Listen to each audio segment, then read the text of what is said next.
The reigning MVP Nikola Jokic of the Denver Nuggets' passing is, of course, the thing. The heart of an offense that has returned to the top third of the NBA despite the absence of Jamal Murray, the source of his hold on basketball fans' imaginations. However, the spectacle of rim-to-rim outputs and table-clearing no-looks, or perhaps the inevitable assumption that someone who has established a new way play can't also master an old one, leaves a facet of his game underappreciated. Among other things, Jokic has emerged as the best frontcourt bucket getter alive now, and one of the best ever.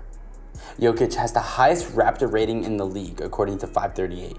This season, he has averaged 26.3 points per game, which is consistent with his MVP campaign, and his player efficiency rating of 32.7 would set a single-season record.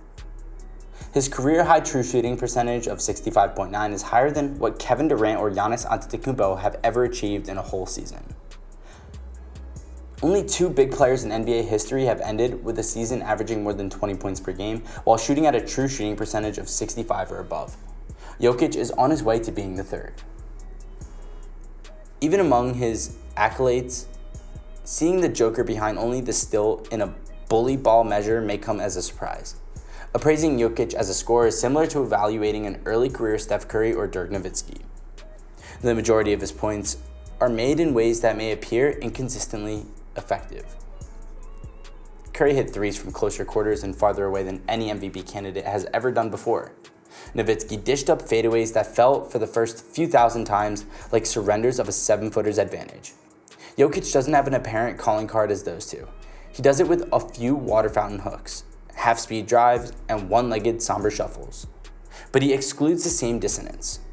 When compared to Joel Embiid's jumpers and James's toolkit, a play like one Jokic executed against Sacramento with nested fakes and loop lay-ins appeared overly complicated. Only he has kept it, and then some, from every corner of the floor.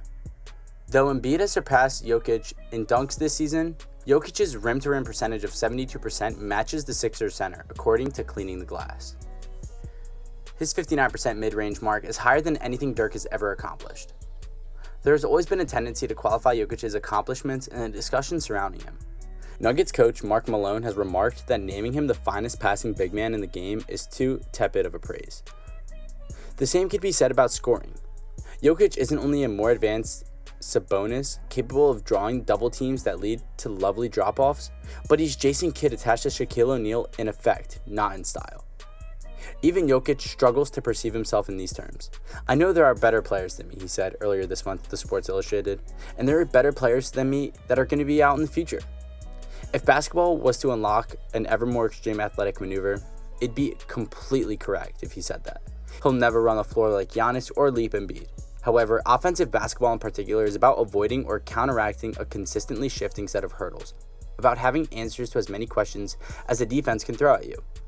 He's just too damn good. It's not fair at all with the things he can do. Spurs coach Greg Popovich said earlier this season, "When it comes to the skills, anticipation, and decision-making, he's unrivaled. Great hands, scores in a variety of ways, and engages all of his teammates." Jokic's shooting cart was all up in a mid-January outburst against the Clippers when he put up a season-high 49 points, 14 rebounds, and 10 assists in an overtime win. Removed the 3 triples of 14 of 16 free throw shootings, and then dents a cup of paint buckets that could have been Shaq's.